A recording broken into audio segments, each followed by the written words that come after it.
Seiring dengan bergulirnya kasus RA sang mucikari yang kian panas, para artis pun mulai bereaksi. Apalagi yang namanya dikait-kaitkan dengan inisial nama yang beredar di dunia maya. Salah satunya adalah inisial RF yang membuat Roro Fitria geram karena dihubung-hubungkan dengan namanya. Roro Fitria memang dikenal dengan mobil-mobil mewah dan juga penghasilannya yang triliunan. Dan tadi malam ia langsung menggandeng seorang pengacara. Merasa dirugikan secara moral dan material, Roro bakal mengambil langkah hukum.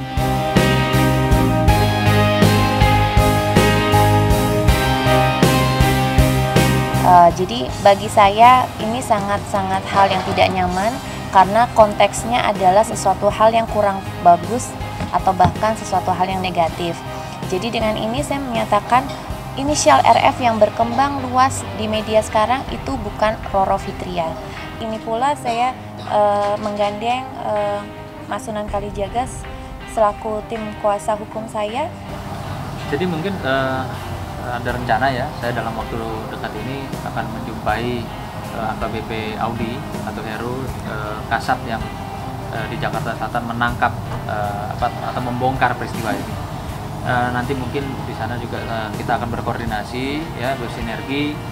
Artinya apakah inisial yang disampaikan ini sudah dalam proses lidik ya, dalam proses lidik, apakah ini hanya sekedar isu yang dilemparkan oleh pihak-pihak yang kurang bisa dianggap bertanggung jawab, atau memang betul inisial yang beredar itu atau daftar yang beredar itu justru memang sudah menjadi satu target dari pihak kepolisian sendiri. Tentunya dalam waktu dekat saya akan mengkonfirmasi apa yang dijadikan pertanyaan tadi.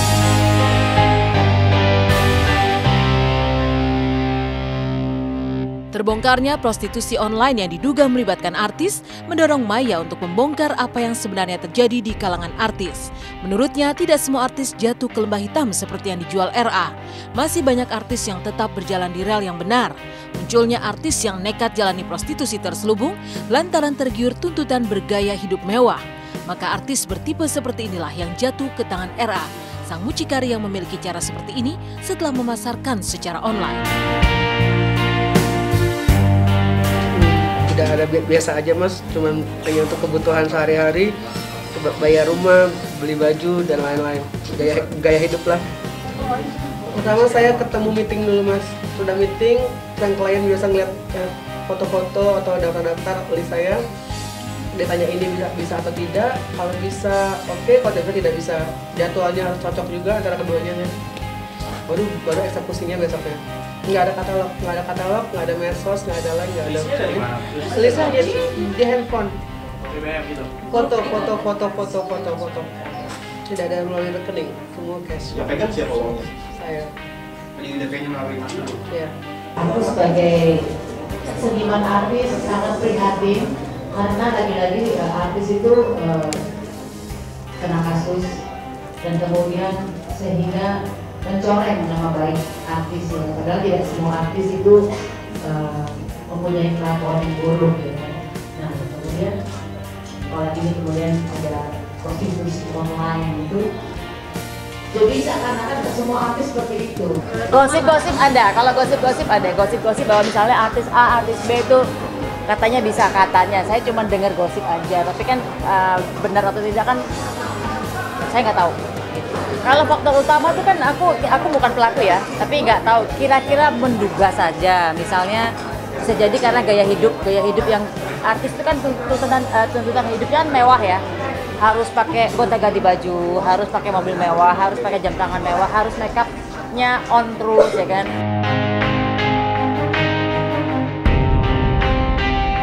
Tak bisa dipungkiri, prostitusi online yang melibatkan artis diduga kini kian marak.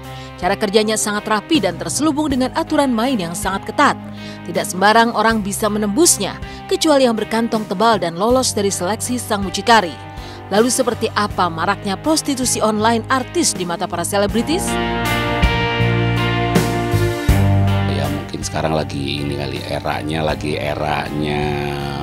prostitusi online lagi booming lah gitu ya gitu. Kalau di dunia artis itu kan online-nya kan beda sama online kebanyakan lah ya. Bukan ke online yang tiba-tiba mereka pasang tarif di website gitu, atau tiba-tiba dia tiba-tiba di akun Twitternya buka bandrol harga gitu kan. Ini kan lebih ke dia lebih apa ya, lebih terselubung, lebih tertib aturan mainnya, lebih susah dalam urusan booknya gitu. Makanya kenapa online-nya ada online dalam hal ini online gadget gitu. Apapun yang sifatnya online ya, terutama digital dan kaitannya dengan pelanggaran, saya pikir itu harus ada payung hukum dan law enforcement yang lebih kuat deh.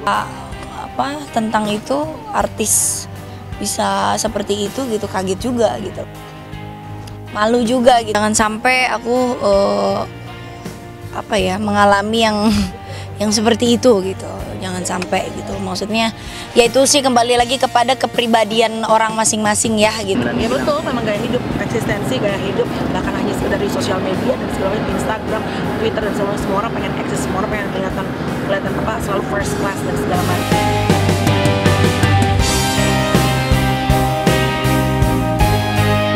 Berbeda kisah si tampan Verrell Bramasta menikmati kebersamaan dengan sang ayah bermain bowling.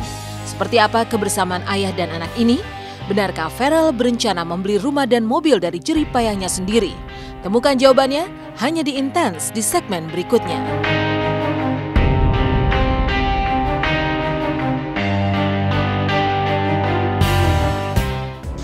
Inilah kisah si tampan Verrell Bramasta melewatkan kebersamaan bersama ayah tercinta.